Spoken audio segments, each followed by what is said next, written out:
So, in our last time's class, we had started Newton's laws of motion. And as I told you, there are three laws of motion given by Newton, which we call Newton's first law of motion, Newton's second law of motion, and Newton's third law of motion. हैन न्यूटनको तीनटा नियमहरु छ Newton's लहरु तीनटा छ first law second law and third ल and out of them we studied Newton's first law that day.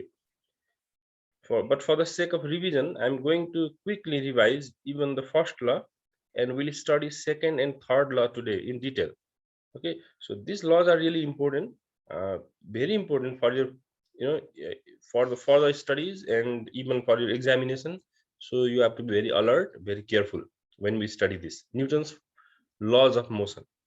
First law of motion जुन छ न्युटनको first law of motion पढ्ने बेलामा मैले के भनेको थिएँ त तिमीलाई भन्दाखेरि यसलाई पहिला त यो जुन ल हो न्युटन्स ल हो ल अथवा नियम भएको कारणले न्युटन्स फर्स्ट ल को स्टेटमेन्ट जे छ स्टेटमेन्ट यहाँ मैले जे डिस्प्ले गर्छु अथवा बुकमा जे छ त्यो स्टेटमेन्ट चाहिँ हामीले याद राख्नुपर्छ हैन न्युटन्स ल ले के भनिरहेको छ त what is the statement of Newton's law भन्यो भने you have to write as it is without any kind of improvisation हैन केही पनि चेन्ज नगरिकन जस्ताको त्यस्तै लेख्न पर्ने भएकोले यो न्युटन्स लहरु चाहिँ हामीले याद राख्नुपर्छ न्युटनको फर्स्ट ल र थर्ड ल चाहिँ नि स्टेटमेन्टहरु छ त्यसको अलिकति एक्सप्लेनेसन अलिकति एक्जाम्पल एउटा दुईटा बुझ्यो भने भयो न्युटनको सेकेन्ड लबाट चाहिँ एउटा फर्मुला डिराइभ हुन्छ है अहिले हामीले फर्मुला पनि हेर्छौं र त्यो फर्मुलासँग रिलेटेड हिसाबहरु न्यूमेरिकल्सहरु गर्न पनि जान्नुपर्छ न्युटन्स फर्स्ट लमा मैले के भनेको थिएँ तिमीहरुलाई भने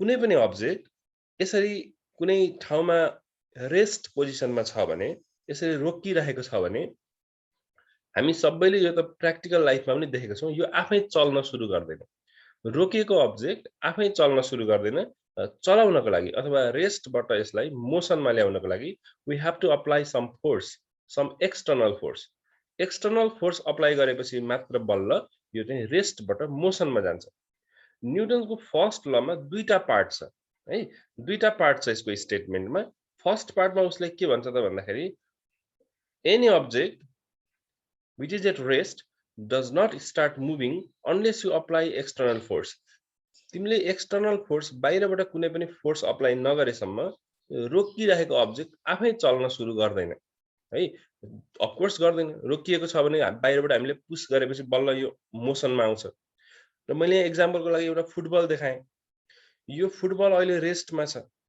हैन र यसलाई म मोसनमा ल्याउन चाहन्छु रेस्टबाट मोसनमा ल्याउनको लागि मैले के गर्नुपर्छ त यसलाई भन्दाखेरि मैले फोर्स अप्लाई गर्नुपर्छ external force and here I apply the external force I kick the football मैले फुटबललाई किक गरे एक्सटर्नल फोर्स अप्लाई गरे भने अब के हुन्छ त भन्दाखेरि यो रेस्टमा भएको अब्जेक्ट अब यो मोसनमा आउँछ चल्न सुरु गर्छ रेस्टबाट मोसनमा यसको स्टेट चेन्ज भयो रेस्ट स्टेटबाट मोसनको स्टेटमा यो फुटबल गयो के कारणले गयो त भन्दाखेरि because of the force that you have applied हामीले फोर्स अप्लाई गर्दाखेरि एक्सटर्नल फोर्स अप्लाई गर्दाखेरि के हुँदो रहेछ भने रेस्टमा भएको अब्जेक्टहरु मोसनमा आउँदो रहेछ यो त भयो न्युटनको फर्स्ट लको first part when you apply external force the object at rest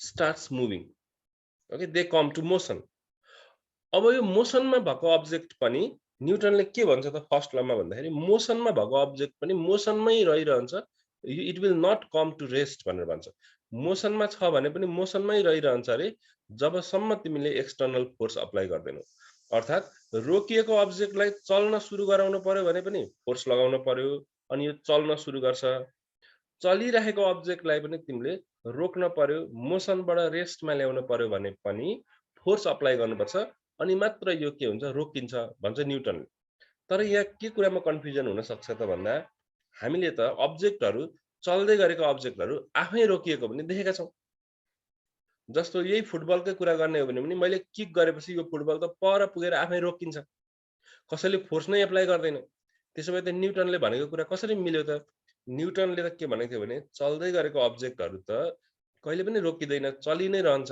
force apply गरेपछि बल्ल रोकिन्छ भनेर भनेको थियो तर यो फुटबल त आफै रोकिन्छ तर बाहिरबाट हेर्दाखेरि आफै रोकिएको जस्तो देखियो भने यो जुन फुटबल थियो तिमीले किक गरेको र यो परसम्म गइरहेको थियो र पर गएर आफै रोकियो त्यो एक्चुअली आफै रोकिएको होइन यसमा केही फोर्सहरू अप्लाई भइरहेको हुन्छ जस्तो के फोर्स हुन्छ त अप्लाई भएको भन्दाखेरि यो ग्राउन्डमा रोल भइरहेको छ भने यो ग्राउन्डमा चाहिँ फ्रिक्सन हुन्छ घर्षण हुन्छ है त्यो घर्षणले यसलाई रोक्ने काम गर्छ त्यो एउटा फोर्स हो हावाको रेसिस्टेन्स हुन्छ हावाको अवरोध हुन्छ air resistance that is another force these forces we have not applied but air has applied the force friction has applied the force these forces you know these forces contribute to stop the football यो फोर्सको कारणले यो football चाहिँ stop भएको अर्थात् हामीले के बुझ्नु पर्यो भने रेस्टमा छ कुनै अब्जेक्ट भने रेस्टमा नै रहिरहन्छ मोसनमा छ कुनै अब्जेक्ट भने मोसनमा नै रहिरहन्छ unless you apply some external force हामीले बाहिरबाट फोर्स अप्लाई नगरेसम्म रेस्टमा भएको बडी रेस्टमै रहन्छ र मोसनमा भएको बडी मोसनमा नै रहन्छ this is what Newton's first law says okay and when you apply external force the object which was at motion will come to rest अब यसको स्टेटमेन्ट के हो त न्यूटनको फर्स्ट ल जुन छ त्यसको स्टेटमेन्ट के हो त व्हाट इज द स्टेटमेन्ट भन्दाखेरि everybody continues to be in its state of rest or uniform motion भनेको रेस्टमा छ भने रेस्टमै कन्टिन्यू गर्छ मोसनमा छ भने मोसनमै कन्टिन्यू गर्छ unless an external force is applied on it बाहिरबाट फोर्स अप्लाई नगरेसम्म त्यस्तो हुन्छ भने हो यो थियो हाम्रो Newton's first law of motion in some sense we studied this in our previous class as well now we are going to move forward towards the second law and before that you have to know this law which is Newton's first law is sometimes also called as law of inertia कहिलेकाहीँ Newton's first law of motion को अर्को नाम के हो त भनेर सोधियो भने हामीले बुझ्न पर्यो यसलाई हामी ल अफ इनर्सिया भनेर पनि भन्न सक्छौं है ल यो थियो हाम्रो Newton's first law of motion अब कुरा गरौं Newton's second law of motion हैन न्यूटनको त दुईटा ल छ Newton's second law of motion which is really important अब एकदम ध्यान दिएर सुन्ने यसमा म सोध्छु है यो कुरा चाहिँ ल हेर्नुस् यहाँ एकजना मान्छे छ र यो एकजना मान्छेले के गरिरहेको छ त भन्दाखेरि एउटा यो कुनै एउटा सामान छ एउटा बल छ फर एक्जाम्पल यसको मास 40 केजी छ है यसको मास कति रहेछ भने 40 केजी छ र यो मान्छेले यो बललाई अहिले एकछिन रोकिएको थियो यसलाई यो मान्छेले पुश गरिरहेछ ठेलिरहेछ ल भन त यो ठेलेपछि पुश गरेपछि के हुन्छ त यो बल what will happen to it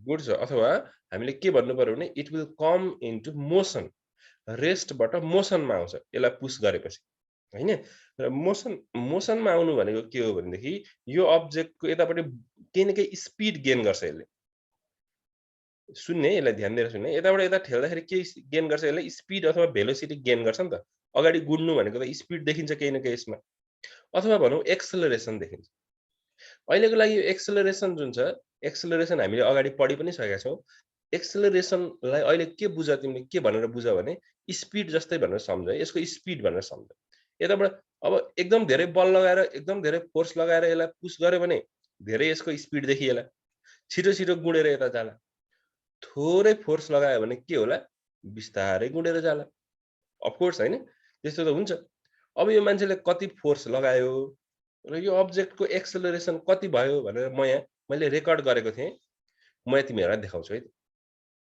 40 KG को मास थियो र यो मान्छेले 10 न्यूटन फोर्स अप्लाई गरेछ कति अप्लाई गरेछ रे 10 newton force 10 newton force apply गर्दाखेरि के भएछ त भन्दाखेरि यो मान्छेले 10 न्यूटन फोर्स अप्लाई गर्यो र त्यतिखेर यसमा एक्सेलरेसन देखिएछ 20 metre per second square 10 newton force apply गर्दा 20 मिटर पर सेकेन्ड स्क्वायर चाहिँ एक्सेलरेसन देखिएछ अब उसले के गर्छ भने आफूले लगाइरहेको फोर्सलाई इन्क्रिज गर्छ अघिसम्म 10 न्यूटन फोर्स लगाएको थियो अब के गर्छ 10 न्यूटन भन्दा अलि बढी फोर्स लगाउँछ उसले 10 न्यूटन भन्दा बढी 15 न्यूटन फोर्स अप्लाई गर्छ अब यसले बढी फोर्स लगाउने बित्तिकै 15 न्यूटन फोर्स लगाउने बित्तिकै के भयो त यसमा भइरहेको एक्सेलरेसन यसको स्पिड भन न त्यो चाहिँ इन्क्रिज भयो अघि थियो 10 न्यूटन फोर्स लगाएको बेलामा 20 मिटर पर सेकेन्ड स्क्वायर थियो अहिले 15 न्यूटन बनाउने बित्तिकै के भयो त 30 मिटर पर सेकेन्ड स्क्वायर अर्थात् जति फोर्स बढाउँदै जान्छ त्यति यसको एक्सेलरेसन बढ्दै जाने देखियो। अझै हेरौँ 15 लाई मैले 20 बनाइदिएँ। अझ धेरै फोर्स अप्लाई गर्यो भने हेर त एक्सेलरेसन फेरि 40 भयो। अघि 10 हुँदा 20 थियो, 15 भयो एक्सेलरेसन 30 भयो, 20 फोर्स लगाउँदाखेरि 20 न्युटन फोर्स लगाउँदाखेरि एक्सेलरेसन चाहिँ 40 मिटर पर सेकेन्ड स्क्वायर भयो। अथवा with the force acceleration is increasing, more force means more acceleration। अब यो फोर्स कम लगायो, कम फोर्स अप्लाई गर्यो भने के हुन्छ होला, 5 न्युटन मात्र फोर्स लगाउँदा हेर्दै एक्सेलरेसन डिक्रिज भयो, 10 मिटर पर सेकेन्ड स्क्वायरमा गयो। हामीले के बुझ्यौं भने जति फोर्स बढाउँदै गइन्छ त्यति नै एक्सेलरेसन पनि बढ्दै जाँदो रहेछ, र जति फोर्स घटाउँदै गइन्छ त्यति नै एक्सेलरेसन के हुँदो रहेछ भने घट्दै जाँदो रहेछ। कुनै पनि अब्जेक्टमा लगाउने फोर्स र त्यसमा हुने एक्सेलरेसनको एउटा रिलेसन हामीले देख्यौं। एकचोटि ध्यान दिने है यसलाई। फोर्स बढ्दाखेरि एक्सेलरेसन के भयो ल भन्नुस् त?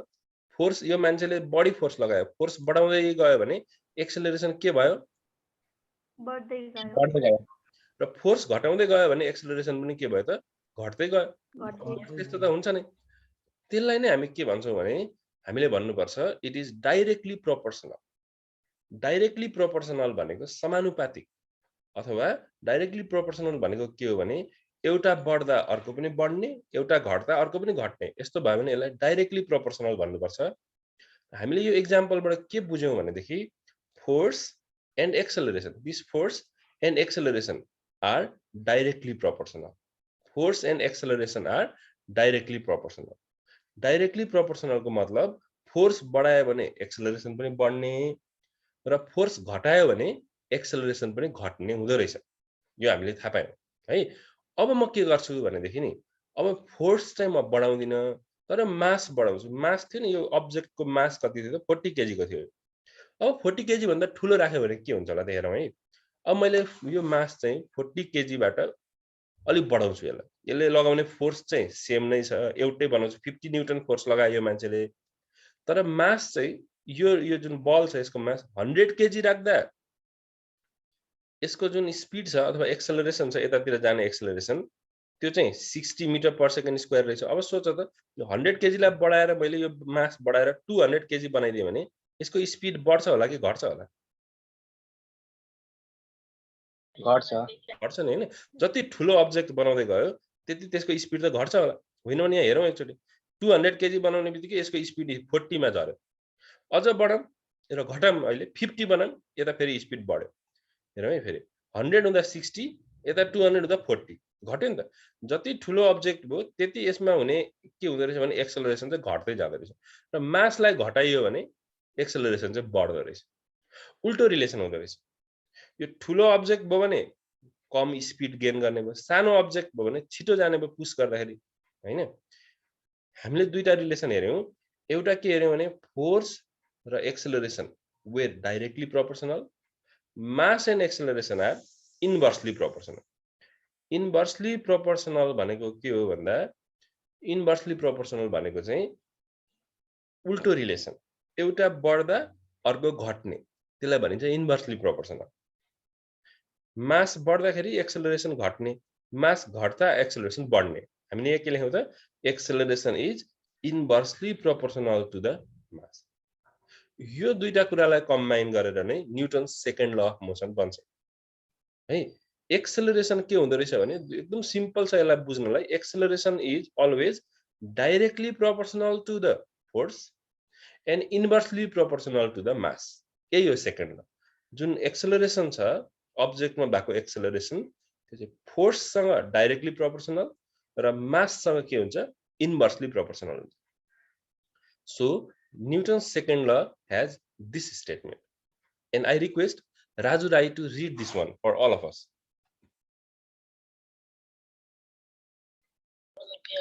As acceleration produced on a body is directly proportional to the force applied on it and inversely proportional to its mass. Good, thank you. यो directly proportional को meaning हुन्छ यहाँ हेर है त, acceleration is directly proportional to the force भन्यो नि। यसको मतलब हुन्छ फोर्स बढ्यो भने एक्सेलरेसन बढ्छ, फोर्स घट्यो भने एक्सेलरेसन घट्छ। अनि and it is inversely proportional to the mass भन्यो नि। इन्भर्सली प्रोपोर्सनल भनेको चाहिँ मास बढ्यो भने एक्सेलरेसन घट्ने र मास घट्यो भने एक्सेलरेसन बढ्ने हुन्छ। इन्भर्सली प्रोपोर्सनल भनेको उल्टो रिलेसन हो र डाइरेक्टली प्रोपोर्सनल भनेको चाहिँ डाइरेक्ट रिलेसन हो हैन। बढ्दाखेरि बढ्ने घट्दाखेरि घट्ने। यो त के भयो भन्दाखेरि स्टेटमेन्ट मात्रै भयो। अब मैले के भनेको थिएँ यसबाट एउटा फर्मुला पनि डिराइभ हुन्छ है भनेको थिएँ। I will try to explain that to you which is very important. धेरै एक्जाममा सोधिन्छ न्युटन सेकेन्ड ल अफ मोसनको यो स्टेटमेन्ट र एउटा फर्मुला हैन। त्यो फर्मुलामा हामी जानुभन्दा अगाडि यो न्युटन्स ल जुन छ सेकेन्ड ल यसले के भनेको त्यसलाई म यहाँ लेख्छु है फेरि एकचोटि। यो कुरा भनेको हो कि हैन यो ए यसलाई पढ्दाखेरि यो जुन साइन छ यस्तो चिन्ह छ यस्तो खालको साइन यस्तो खालको यसलाई भ्यारिज भनेर पढ्ने है। भ्यारिज भ्यारिज अथवा यसलाई पढ्दाखेरि यसरी पनि पढ्न सकिन्छ acceleration is directly proportional to force. Acceleration is directly proportional to force. त्यसलाई हामीले सिम्बलको फर्ममा लेख्नु पर्यो भने यसरी लेख्नुपर्छ acceleration is directly proportional to force. यो मैले फर्स्टमा लेखेँ हैन। It comes from Newton's second law. न्युटनको सेकेन्ड लबाट आएको हो नि त acceleration is directly proportional to force. र यो कहिले हुन्छ भन्दाखेरि व्हेन मास इज कन्स्ट्यान्ट। यसलाई म इक्वेसन नम्बर 1 भन्छु। तर न्युटनको जुन सेकेन्ड ल छ त्यसमा त दोस्रो पार्ट पनि छ इन्भर्सली प्रोपोर्सनल टु मास पनि छ। त्यो इन्भर्सली प्रोपोर्सनल टु मास भनेर लेख्नको लागि चाहिँ तिमीले के गर्नुपर्छ त भन्दाखेरि अब अहिले जस्तै सिम्बल युज गरेर लेख्दाखेरि ए इज अब माससँग चाहिँ उल्टो रिलेसन छ नि त। उल्टो रिलेसन छ भने चाहिँ यस्तो 1/m लेख्नुपर्छ।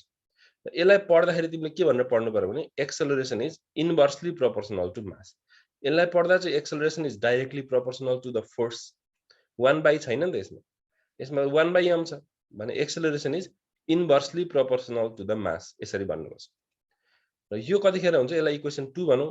यो चाहिँ फोर्सलाई कन्स्ट्यान्ट राख्यो भने फोर्सलाई कन्स्ट्यान्ट राख्नुपर्छ यो रिलेसनमा जाँदा। मासलाई कन्स्ट्यान्ट राख्नुपर्छ यो पहिलो रिलेसनमा जाँदा। अब यो इक्वेसन 1 र 2 लाई मैले के गर्छु भने कम्बाइन गर्छु। कम्बाइन गर्दाखेरि के हुन्छ यो एकतिर यो लेफ्ट साइडमा देब्रे साइडमा त ए नै छ ए नै लेखेँ। अनि यो भ्यारिज भन्ने चिन्ह छ त्यो भ्यारिज भन्ने चिन्ह लेखेँ। अनि यो फर्स्टमा एफ छ दोस्रोमा बाई एम छ भने यसलाई कम्बाइन गर्दाखेरि चाहिँ 1 र 2 दुईटा इक्वेसनलाई कम्बाइन गर्दा चाहिँ मैले यस्तो पाएँ ए इज ए भ्यारिज f/m भन्ने रिलेसन मैले पाएँ। अब त्यसपछि के गर्नुपर्छ भने यो जुन भ्यारिज भन्ने चिन्ह छ यो चिन्हलाई हटाउनुपर्छ है। र भ्यारिज भन्ने चिन्हलाई हटाएर इज इक्वल टु बनाउनुपर्छ अनि बल्ल यो फर्मुला बन्छ। तर त्यो भ्यारिज भन्ने साइनलाई हटाएर यतिकै इज इक्वल टु राख्न पाइन्न। तिमीले इज इक्वल टु राखिसकेपछि एउटा कुनै कन्स्ट्यान्ट है कुनै एउटा कन्स्ट्यान्टलाई त्यहाँ राख्नुपर्छ। यो मैले के भन्ने कन्स्ट्यान्टलाई राखेँ र तिमीले पनि सधैँ के भन्ने कन्स्ट्यान्ट नै राख्ने। यो न्युटनको सेकेन्ड लमा जहिले यो के नै युज हुन्छ है अरु युज हुँदैन। के भनेर लेख्ने के अनि f/m त सेम छँदैछ ए पनि सेम छँदैछ। अब यो के भन्ने तिमीले राखिसकेपछि अब यो भेरिज साइन हट्यो र इज इक्वल टु साइन आयो। ओके यहाँसम्म हामी पुग्यो। कस्तो खालको रिलेसनमा पुग्यो हामी भने ए इज इक्वल टु के टाइम्स f/m भन्नेमा पुग्यो।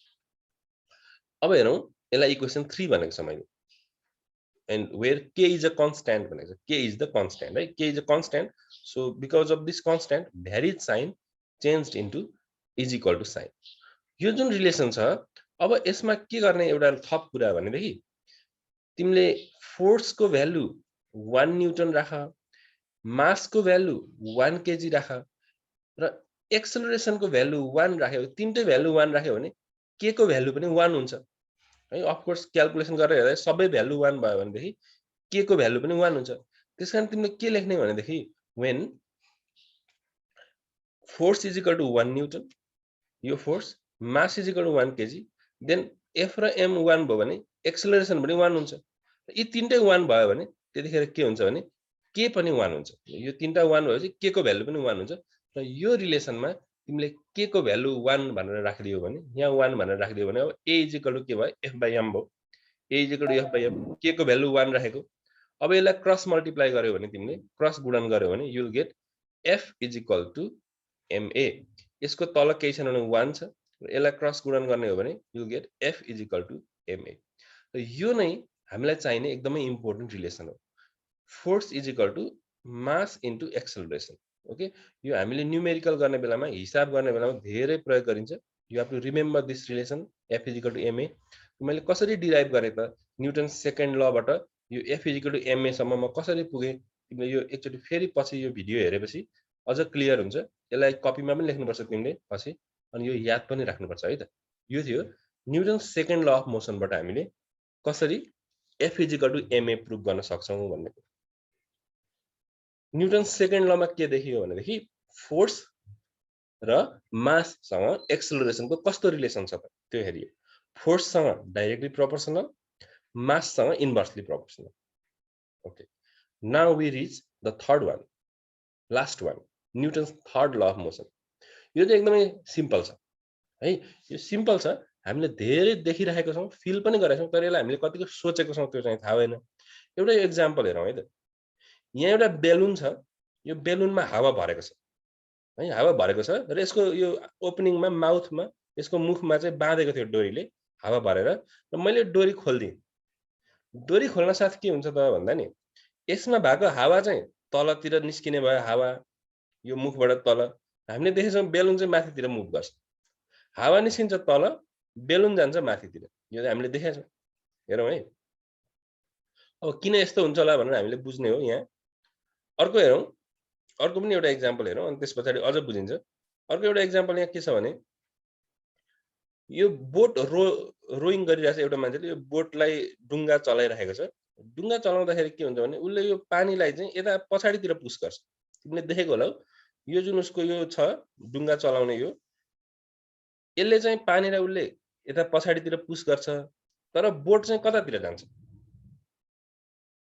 भन्नुस् त पानी जान्छ पछाडीतिर बोट जान्छ कता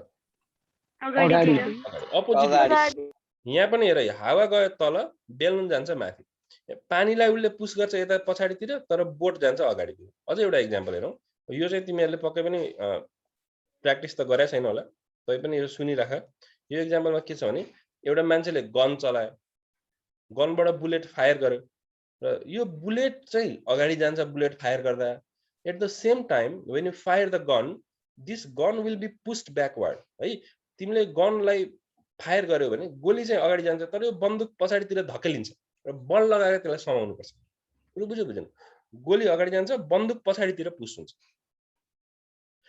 यो तीनटा जुन मैले एक्जाम्पल भनेको छु तीनटै एक्जाम्पलहरु केको एक्जाम्पल हो त भन्दाखेरि न्युटन्स थर्ड ल अफ मोसनको लास्ट एउटा फोर्थ एक्जाम्पल पनि भनिदिन्छु हामीले यो रकेट हो रकेटमा चाहिँ फ्युल युज गरेको हुन्छ जेनरली हाइड्रोजन ग्यासको फ्युल हुन्छ त्यो फ्युल चाहिँ बर्न गर्छ बल्छ हैन फ्युल बलेपछि त्यो ग्यासहरु चाहिँ तलतिर जाने भयो यसरी बलेको ग्यासहरु तलतिर जाने भयो र जब यो तलतिर ग्यास जान्छ फ्युल बर्न हुन्छ र तलतिर जान्छ त्यो तल जान्छ तर रकेट चाहिँ कता जान्छ फेरि माथितिर जान्छ यो चारवटै एक्जाम्पलबाट हामीले के बुझ्न पर्छ भने every action has equal but opposite reaction कुनै पनि एक्सनको अपोजिट रियाक्सन हुन्छ बेलुनको हावा तल गयो भने बेलुन माथितिर गयो बन्दुक अगाडि गयो भने गोली अगाडि गयो भने बन्दुक पछाडीतिर पुश भयो फ्युल तल गयो भने बोट माथि गयो भनेको सरी रकेट माथि गयो यो भनेको के हो भनेदेखि every action has equal but opposite reaction है यो एक्सन हो हावा तल जाने रियाक्सन हो बेलुन माथि जाने एक्सन के हो भने बुलेट गयो तर त्यसको रियाक्सन के भयो गन पनि पछाडी धकेलियो यहाँ एक्सन के हो भन्दाखेरि पानीलाई पछाडीतिर धकेलियो तर त्यसको रियाक्सन के भयो भने बोट पनि अगाडि बढ्यो यो एक्सन र रियाक्सनको यस्तो रिलेसन हुन्छ र हामीले के भन्नुपर्छ त भन्दाखेरि Newton's third law of motion भन्दाखेरि चाहिँ every action has equal but opposite reaction equal किन भयो जति फोर्स लगाएर बुलेट अगाडि जान्छ त्यति नै फोर्स लगाएर गन पछाडीतिर धकेलिन्छ त्यही भएर इक्वल भयो अपोजिट कसरी भयो भन्दाखेरि यो जुन डिरेक्सनमा बुलेट गयो त्यसको अपोजिट डिरेक्सनमा गन चाहिँ रिकोइल भयो हैन रिकोइल भएको भन्छ हामीले पछाडीतिर धकेल्यो जुन डिरेक्सनमा फ्युल बर्न भयो त्यसको अपोजिट डिरेक्सनमा रकेट मुभ भयो मतलब every action has equal but opposite reaction and this one we call is the third law of motion Newton's third law of motion may I request Anurai to read this one for us please what is Newton's third law of motion Every action has equal but opposite reaction. Very good. So in this way we complete 3 laws of motion. हामीले first लमा पनि के भनेको छ भनेर पढ्यौं हैन. Every body continues to be in its state of rest or uniform motion in straight line unless some external force is applied on it भन्यौं. Second law पनि हामीले पढ्यौं. Acceleration produced on a body is directly proportional to force and inversely proportional to the mass भनेर पढ्यौं. अहिले third ल हामीले हेर्दै छौं. Every action has equal but opposite reaction. यो न्यूटनको तीनटा लहरु हामीले एकदमै याद राख्नुपर्छ, मेमोराइज गर्नुपर्छ. Okay, so now very last thing is remaining. We'll discuss about it. So that one is balanced and imbalanced forces. है, balanced and imbalanced forces. Very simple, एकदमै simple छ. यसलाई बुझ्नको लागि हेर्नुस् है ध्यान दिएर. एउटा यहाँ कुनै एउटा अब्जेक्ट छ है, एउटा अब्जेक्ट छ कुनै ठुलो. त्यो अब्जेक्टलाई के गर्छु मैले भने नि, ध्यान दिएर हेर्नु होला. त्यो अब्जेक्टलाई मैले अब मलाई मुभ गराउनु छ, यसलाई यहाँबाट ठेलेर अर्कोतिर लानु छ. यताबाट म फोर्स अप्लाई गर्छु, धेरै फोर्स लगाउँछु है, धेरै फोर्स लगाउँछु. मानौ म 12 न्यूटन फोर्स लगाए यसलाई मैले पुश गर्नलाई. ठीक छ, यो फोर्स लगाए. फोर्स लगाएपछि यो बल अथवा यो अब्जेक्ट जुन छ, यो अब्जेक्ट चाहिँ मुभ भयो यतातिर है. त्यो अझै अर्को मैले एकजनाले 12 न्यूटन लगाए, अर्को पनि एकजना मान्छेले यताबाट 5 न्यूटन फोर्स पनि लगायो. 17 न्यूटन भयो नि त अल टुगेदर. अब यो अब्जेक्ट झन् मजाले यता मुभ गर्छ अफ कोर्स. तर यदि एट द सेम टाइम त्यही टाइममा अर्को कोही मान्छे दुई जना आएर उनीहरुले पनि यताबाट अर्कोले 11 न्यूटन अनि अर्को मान्छेले यताबाट 6 न्यूटन फोर्स लगाइदियो भनेदेखि उनीहरुको पनि त फोर्स दुईटा मिलेर 17 न्यूटन नै भयो. हाम्रो साइडको पनि 17 न्यूटन नै भयो. अब यो बडी चाहिँ मुभ गर्छ कि गर्दैन ल मलाई. यताबाट पनि त्यति नै बल लगाएर ठेलेको छ, यताबाट पनि त्यति नै बल लगाएर ठेलेको छ. यो अब्जेक्ट मुभ गर्छ कि गर्दैन? गर्दैन. फोर्स अप्लाई गर्दैमा कुनै अब्जेक्टमा फोर्स लगाउँदैमा त्यो अब्जेक्ट चाहिँ मुभ गरिहाल्छ अथवा रेस्टबाट मोसनमा गइहाल्छ, मोसनबाट रेस्टमा गइहाल्छ भन्ने छैन. यो कन्डिसनमा हेरौं, फोर्स पनि अप्लाई भएको छ, चारैतिरबाट फोर्स लागेको दुवैतिरबाट देखिन्छ, तर यो अब्जेक्ट मुभ चाहिँ हुँदैन. यसरी फोर्स लगायो, अब्जेक्ट मुभ भएन भने त्यस्तो खालको फोर्सहरुलाई यहाँ अहिले अप्लाई भइरहेको फोर्सलाई चाहिँ हामी ब्यालेन्स्ड फोर्सेस भन्छौं है. यताको फोर्सले ब्यालेन्स गर्दियो. र ब्यालेन्स्ड फोर्सेस अप्लाई भएको कन्डिसनमा अब्जेक्ट मुभ हुँदैन. अब्जेक्ट चाहिँ के हुँदैन, मुभ हुँदैन. तर अब यताको फोर्सलाई मैले हटाइदिएँ हैन, एक साइडको फोर्सलाई हटाइदिएँ भने हटाउन साथ के हुन्छ भने अब यो दुईटा फोर्सको मद्दतले अब्जेक्ट चाहिँ अगाडितिर मुभ गर्न थाल्छ हैन, अगाडितिर मुभ गर्न थाल्छ, यतातिर थाल्छ नि त. भनेपछि त्यतिखेर चाहिँ यो दुईटा फोर्सलाई हामीले के भन्नुपर्ने हो भने इम्ब्यालेन्स्ड फोर्सेस भन्नुपर्छ. When you apply imbalanced forces, object start to move, or if it is in motion, it will come to rest. जुन अवस्थामा छ त्यसको भेलोसिटी चेन्ज हुन्छ अथवा त्यो चलिरहेको छ भने रोकिन्छ, रोकिएको छ भने चल्न सुरु गर्छ इम्ब्यालेन्स्ड फोर्स लगाउँदाखेरि. तर ब्यालेन्स्ड फोर्स लगाएर चाहिँ यसलाई चलाउन सकिन्छ. ब्यालेन्स्ड फोर्स भनेको नाममै यसको आन्सर छ, ब्यालेन्स छ हैन, चारैतिरबाट ब्यालेन्स छ भने मुभ गर्न सक्दैन नि त. एउटा एक्जाम्पल हेरौँ यसलाई पनि बुझ्नलाई. यो खालको गेमलाई के भनिन्छ थाहा छ कसैलाई? व्हाट वी कॉल, ओके, यस. अब यसमा दुवै टिमले दुईतिरबाट यो डोरीलाई तानिराछन् र यो दुईटै टिम चाहिँ मुभ गरेको छैनन्. यसको मतलब भयो यो जुन फोर्स अप्लाई भइरहेको छ यो डोरीमा, अफ कोर्स फोर्स त लागेको छ, 6 जनाले फोर्स लगाएका छन्, तर त्यो फोर्स कस्तो फोर्स हो भने ब्यालेन्स्ड फोर्स हो. यो ब्यालेन्स्ड फोर्स भइसकेपछि कुनै पनि अब्जेक्ट मुभ गर्दैन. फोर्स चाहिँ लाग्छ तर वेस्ट भयो त्यो फोर्स हैन, मुभ भएन. तर यता पनि 300 न्यूटन, यता पनि 300 न्यूटन, ब्यालेन्स्ड फोर्स भयो. यसलाई हामीले के भन्नुपर्छ भने इफ रिजल्टेन्ट है, this one is resultant. Resultant भनेको चाहिँ टोटल भने जस्तै हो, जम्मा जम्मी भने जस्तै हो, सम भने जस्तै हो. रिजल्टेन्ट अफ अप्लाइड फोर्सेस, सबै फोर्सको रिजल्टेन्ट चाहिँ 0 भयो भने, अब यताबाट लागेको फोर्स र यताबाट लागेको फोर्स चाहिँ बराबरी भएपछि टोटल फोर्स चाहिँ 0 भयो है.